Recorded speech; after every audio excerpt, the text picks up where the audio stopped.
How much you want to bet that Sasuke was just mashing the hell out of Snake Scales? It was just I'm sure he was.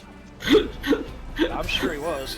Like at that point, he unbound every button on his keyboard except the one with Snake Scales, and was just hitting that. Like, come on!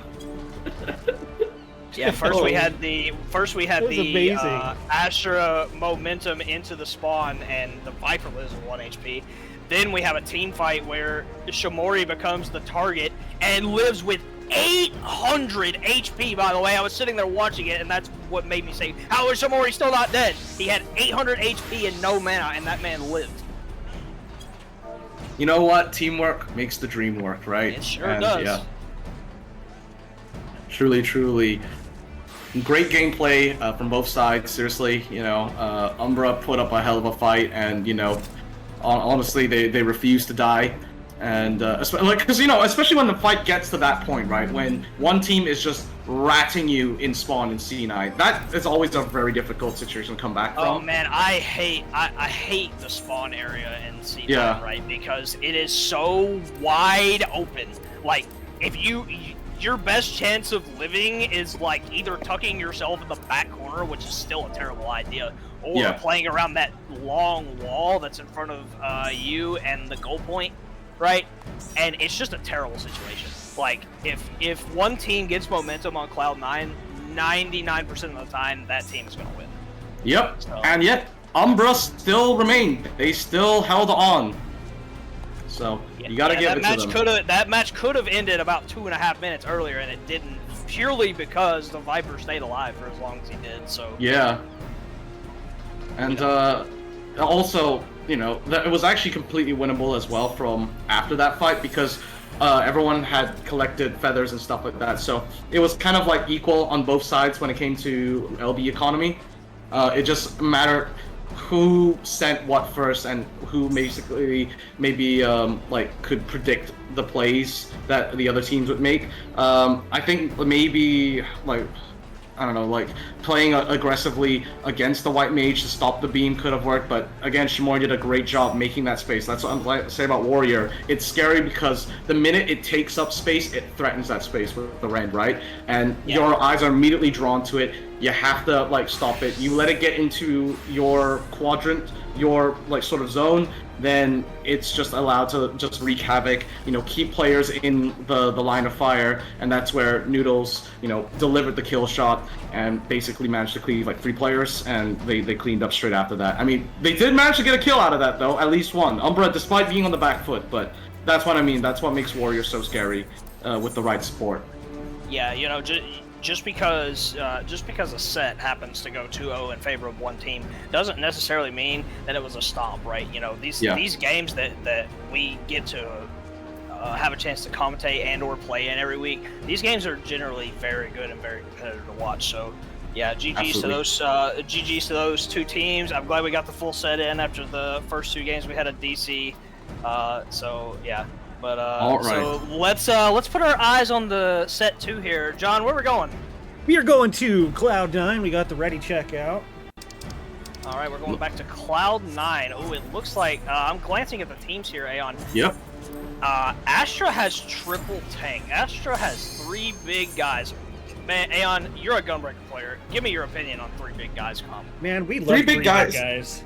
Okay, like, I know generally the community doesn't like 3 big guys comp because it's quite slow and, you know, not many kills do happen, and it is, like, quite strong. I will say their version of big guys comp that Astra is running doesn't have a healer, so it doesn't really have that sustain. But what it does have is this really aggressive front line, because with the Gunbreaker there, you sort of have like a DPS in a way that's just like a little bit tankier. You know, the follow-up damage is going to be great. You have that 60 seconds threat with the limit break. And it's the only 60 seconds, so I think, you know, it's going to help with that early bit of tempo establishment. Obviously, you know, the problem is it is a very interruptible limit break, so Ibaka is going to have to be on point with those covers, you know, making sure that their other tanks can play the game, and by sort of, again, threatening the space, taking up the sort of front line, making sure that the enemies never reach the back, it should allow Kaede and Kuro to like play very cleanly here. Meanwhile, in Umbra, you know, you have Paladin, White Mage, Monk, Bahamut Summoner and the Red Mage. So again, you know, a little bit more of a balanced team comp. You know, 2 melees, 3 ranged. I think, yeah, definitely Astra's gonna want to play a bit more aggressive here. Yeah, I'm expecting Gitson to just press the W key on his keyboard and run at the Umbra team. Yep. Oh, and he look is. at that. He there is. we go, straight on Yeah, the He's in guard. They are in the middle of everybody here. They're kind of switching their damage around. It's kind of hard to tell who's being sent here. Oh, a nice double stun onto the 3 big guys team, and the Gunbreaker is first blood of all things. That is not what I expected to happen. But they get momentum here, and they're spreading it. Oh, they actually get a trade back onto Reed because he didn't have any defensives there. Yep, Kaide actually will be getting out of here, but Kura, on the other hand, the new target, getting ran after with no healer. This is the thing about 4 big guys without the healer. You don't really have that sustain to like sort of set up that stall gameplay. So you know they're gonna have to like fall back here. Pretty even, but Umbra seems to be pushing the crystal. They're trying to get to 50. The White Mage Beam comes out looking for Gitson. He's standing on the point, still trying to get his cleave damage off. He gets covered. Bakai Alpha keeps him alive. Oh, very nice cover. They managed to find the Red Mage there. And the cover keeps Gitson alive for the time being. They still want to take this 4v5 fight, though. Gitson goes back in with a Red. Oh, they're looking to send Noodles, who's already guard broken. She's taking a ton of damage, and down she goes, down to a 5v3. I like what they're doing here. They've correctly identified that this is a dive comp. They're going to focus on kills, not as much on the crystal. Baka Alpai will be taking care of it just to like make it go a little bit faster. They could collapse back on Reed here. They are alone, no Purify. This could be a good opportunity. Still on this Paladin, and they do find the Paladin kill. They have to be careful because here comes the gimmick of Cloud9. Everybody's going to be launched up into the air if they don't have that guard. Oh, several people fly up in the air here. There's going to be a lot of extra damage taken. Looking back at the point where Reed is by himself in a 2v1, and he's almost up to the point. It took a while, but they did eventually collapse on that monk there, which is great. But man, the now we have just doing whatever they want to. They're running after the comp on Team Umbra. They're looking for the Red Mage, and they find him again. He doesn't even get a chance to use his LB to live there. And now they're going into the infamous spawn of C9. They're looking for Noodles, but she gets covered and stays alive for the time being. Ooh, I think right now Astra's gonna fall back and sort of just try to take this 50 as quickly as possible and die here, because that is 5 LBs they're gonna be fighting into. There is 8 limit breaks available right now. Anything can happen. Both Paladin LBs are popped at the same time, as well as the beam. The beam doesn't do much damage. Oh my goodness, it insta-dies. Oh, the cleave is insane from Umbra, and they find 3 kills on the stairs, and 4 people are dead now. What a turnaround, thanks to Exodia on Team Umbra. Yeah, I think, see, I appreciate the guts that Astra have, you know, the cojones, but now we're in a bit of a situation here where the only available limit break for this next 50% fight is going to be the Gunbreaker. Now, if Masaru gets a nice cleave, we might see something happen here, but right now I'm not too sure. So we'll see what happens. Looks like Reed is trying to put pressure on the Paladin, but it's not going to work. They're waiting for everybody to group up, and there they go back onto the point. They're looking for the Paladin. The Paladin is low. He's still got full MP. He needs to recuperate to get out of there, but he gets stunned, and he's taken down. It's a huge pick for 3 big guys, comp. Masaru gets covered. It's a great beam. There's 3 guards forced out from Asha. The cover comes out. Saves Masaru. Nice. Masaru now spinning. Oh, they're sitting what he does. back onto Send Noodles. Noodles falls here. Astra's got all the momentum they need to put the crystal back on the other team's side. They're looking for Reed. They find Reed, and they get 3 kills in that team fight, and back the other way goes the crystal. This is such a nice back and forth match here, Aeon. Yeah, it is, absolutely. I mean, I really like how aggressive Astra is playing. You know, they're playing to the strengths of their comp. Right now, they're going to be going on to Forgiven Vanity as well, trying to get that kill. They're looking for this Red Mage in spawn, and they find him. Now it looks like they might be targeting the White Mage, who has no MP. They're living life on the edge, and down they go. The Meteor Drive comes out onto Masaru, but he's barely alive, and he gets covered. Nice cover. I'm telling you, Baka Alpai is crazy with the covers. He is so on point. He just sees it coming a mile away. I don't know. The dude can see 3 seconds into the future or something. Oh, man. And the other Paladin falls down, it looks like, even with Phoenix on the ground. Umbra is in a really tough situation here. They have to have somebody on the point in 5 seconds. See how long this game stays. Look, Sin Noodles is on the point. They do find a kill onto Reed there. Oh! In the air, comes down and one-shot Sin Noodles on the point, and no one's on the point, and Astro takes it away. Very sneaky little Sky Shadow by Kaida, using it around the corner, just going out. That's what I call the Census Nero special. He does that shit to me all the time, man. Census Nero special, I remember that. Every time, just comes around the corner. You just see like this stupid red like tornado, and you're like, I'm dead, aren't I? Oh, here we go again. Dead, right. Ah, shit. Here we go again. Yep. That was a very nice back and forth game one. Yeah. GG's to both of those teams. I kind of hope this goes to a game 3 because it'll make for a great set to watch. But we're going for game 2 there, Mr. John. We are headed to Palestra Esports Arena from Hell. Esports. Oh boy, we're going to Palestra. Boring. No, I'm kidding. Palaestra's fine. Hey, if we get a game like the one that I commentated on Palestra last time I did this, man, I'm gonna lose it. Well, let's see. Masaru, make me proud, brother. I nominate you as the ambassador of Gunbing. You are my champion. Go, my scarab, as a good friend would say. Go, my scarab! Go! Yeah, wonder who that friend could be. Run him down! Run him down! Oh, man. Which, actually, that was what Astra was doing. They played the strength of the dive pump really well. You don't have a healer, so you're just relying entirely on kills. Did you notice, as soon as they killed one person, they did not stop, like, ever. Like, as soon as they got advantage, they were just in your face the entire game. Oh, yeah. Like, forget the point, just kill them, and then... It took 5 LBs to shut down the 3 tank combo. Yeah.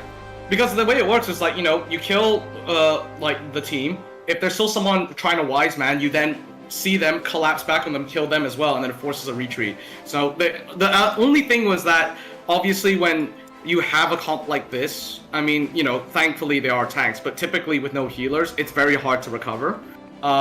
So, that's what the risk was, and I'm actually very surprised how Asher managed to take that 50% fight. Gitsin, rightly so, played very aggressive. I told you, Warrior pulls up, stuns everyone, that gives the opening that your team needs to push in, right? So, I think Umbra now has to be a little bit more cognizant of that, maybe do a few pre-guards or, some way to stop Gitsin from, like, pushing up so much, and maybe they can, like, secure this game too. We do have a small change here. Forgiven Vanity has changed from Red Mage to Dancer. Dancer is such a unique class, and it can actually make for some scary combos with pretty much any LB in the game. So we'll see what happens. Looks like they're playing the opener very slow for now, but it's not gonna last long, I don't think. They waited for Sheltron to wear off on Leon. Oh, they're looking at the monk. The monk instantly guards. He avoids a ton of damage there. He doesn't get sent at all. They're still trying to dive here on their other team's side. They're looking for Katie. Katie is really weak, despite being full MP, and they die fairly quickly. Don't even get the Horrid Roar off there. Yeah, unfortunately, LOS from the rest of their team, they couldn't really get any support.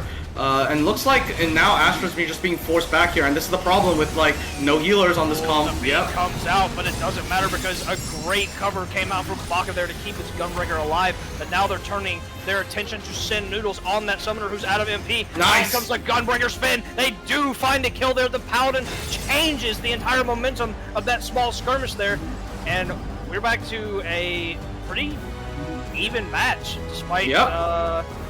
Well, I'd like to point out, though, Baka also did survive a meteor drive, so that's actually really huge right now. Ran to the 3 people on Umbra. They're all rolling down. Oh my god. The scream is on the Dancer. The Dancer falls too. Now they're looking towards the Paladin, who's going to run back to his spawn for the Elixir. Oh, they're going to chase him down. They don't care that he's in spawn. They want this Paladin dead. Yitsin, once again, making the plays right here. And yeah, it looks like they're trying to, like, force a stagger situation. Just like in C9, this is where a dive comp wants to be. Just stopping people from playing the video game. Let's see what we got here. Noodle sends out the helmet! Sends out Bahamut and the charm onto the entire and down goes 3.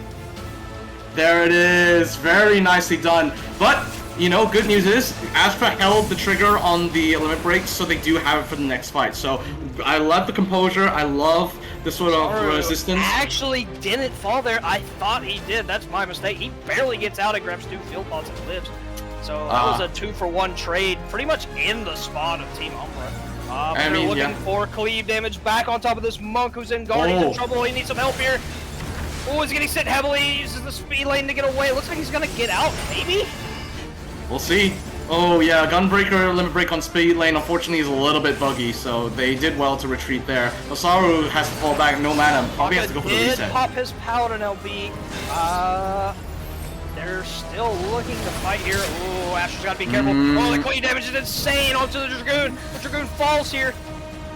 Okay. Now, the keys to the driver's seat are now in Umbra's team. We have Reed with Limit Break on Monk available and Leon with Paladin available. Oh, and of course Forgiven as well.